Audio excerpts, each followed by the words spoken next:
Hello, hello, hello. Welcome, everybody. Welcome, everybody. My name is John Eaton, and today I will be talking to you guys about human resource development, otherwise known as HR.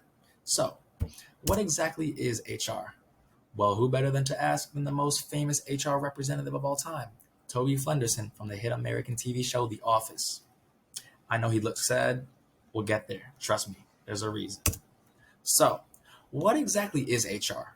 According to a journal entry titled HRM and its effect on employee, organizational, and financial outcomes within healthcare organizations, which was found on biomedcentral.com and written by Brenda Viermerin, Bram Stein, Lars Tumers, and three others, one of the main goals of human resource management is to increase the performance of its organizations.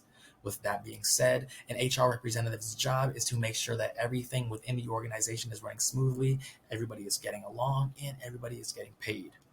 HR representative has three major roles and responsibilities. One of those roles would be to run the payroll, make sure everybody gets paid on time. One would be to write job descriptions, and one would be to implement and enforce work policies within the workplace.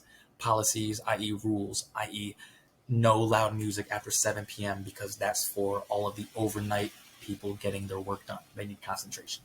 So, there are some skills that you need. There aren't a lot, but there are some necessary skills that you would need in order to thrive and be successful within this industry. So, some of those skills include good organization, time management, communication, confidentiality, adaptability, problem solving, and leadership. If you can't keep a secret, this job is not for you because an HR representative's job is dealing with humans, human resources. So if someone tells you something personal, they expect you to keep that secret. That's exactly why before you sign up at most jobs, you don't need a degree, you don't need a certification to get a job like this, but it depends on the job. And most jobs make you sign a confidentiality agreement so that if someone were to tell you something personal and you were to blab it out somewhere else and someone somehow word of that were to get around the town, you would get in trouble for that. You have to be able to keep a secret, keep it on the low. You also have to be able to adapt well to any situation, any job with other people. You are going to be working in all types of places with all types of people. You have to be able to adapt well and be able to make sure everybody gets along, you included.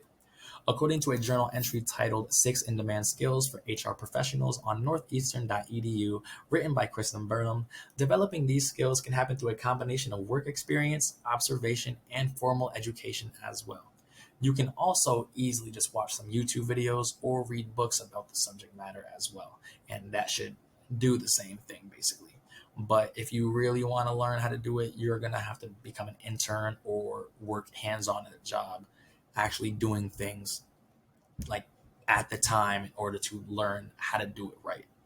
And again, like I said before, you don't need a degree per se, but you might need to have some type of certification. It's not mandatory at every job. Every place is different, and I understand that. One job might have you take a 2 week course online, one job might have you take a 2 month course online, and one job might just have you watch a 2 minute video and you have the job. You don't know. It depends on the type of job and business organization. So, there are a number of positions that HR representatives can have, and they are usually split up and divided into generalist and specialist positions. A generalist position is able to answer any type of question for anyone. They're able to work head on with their employees and their friends and coworkers. But specialists, on the other hand, are only good in one aspect, and they're only good for one thing. For example, a specialist would be in safety management. You can't ask a safety manager something that you need to ask an HR analyst. And although they might be close to the same level, so a low entry level job would be a staffing coordinator, HR associate, a mid level job would be a personal manager or HR analyst. A senior level, which is the highest, would be an HR director or a chief officer. But a specialist, is a whole separate. It works in the same industry, but it's a separate job. So you can't ask something that an HR analyst would know to a safety manager. And according to a journal entry titled HR Manager is one of the most promising careers on shrm.org, written by Roy Maurer, while HR Manager was listed the highest among HR professional roles in the rankings, HR Specialist, which was 44th, including talent acquisition and management roles, was not far behind, followed by the specialists, working in training and development, which was in 134th place, labor relations in 167th place, and then finally compensation and benefits in 248th place. And these are the top HR positions in careers. So, what this all means to me.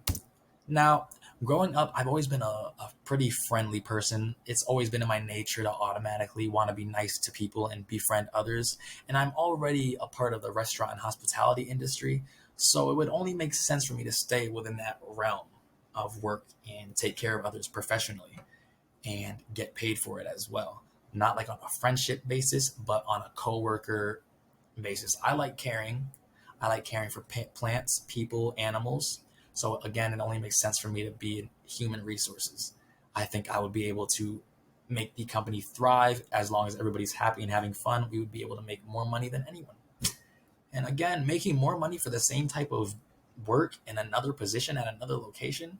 So from a server to an HR representative, you are going to make a lot more money as an HR representative than you would as a server. And you're technically doing the same thing. HR representatives just have more paperwork. That's it. So the takeaway taken. According to a journal entry, the last journal entry titled Is HR the Most Stressful Career on livingtalent.com, which was written by Renee Maza. To many, the life of an HR representative sounds like it will be a pretty challenging one. And they're not wrong. It technically is, considering the fact that it is, like I said before, you saw Toby Flenderson's face, Toby Flenderson from The Office. According to, again, Renee Maza, there was a national perk box survey of over 16,000 people across 50 different cities across the whole country, with over 79% of the HR employees reporting unhealthy levels of job stress, as well as being primarily overtasked and undersupported at the same time. They get no help. That was clearly seen in the second slide with Toby Flenderson, and that's why everybody makes fun of him in The Office, because he's always sad. He's stressed. All this stuff, he has to make sure that everybody's okay and everybody's getting paid. It's stressful. But again, all you really need to get this job are just some basic social and leadership skills, and the rest will follow with hands-on experience over time. As you're learning and going through the roles, becoming an intern, whatsoever, YouTube videos and books will be your best friends. YouTube videos on certain topics within this position that you need, or books, read those, watch those, they'll be your best friends. I want to thank you all for coming so much. Thank you guys for giving me the time and taking the time out of your busy schedules to learn about the HR position. I know this might have been boring, but I really hope that I was able to change the way that you all see the HR position in a new light. Finally, here are my sources.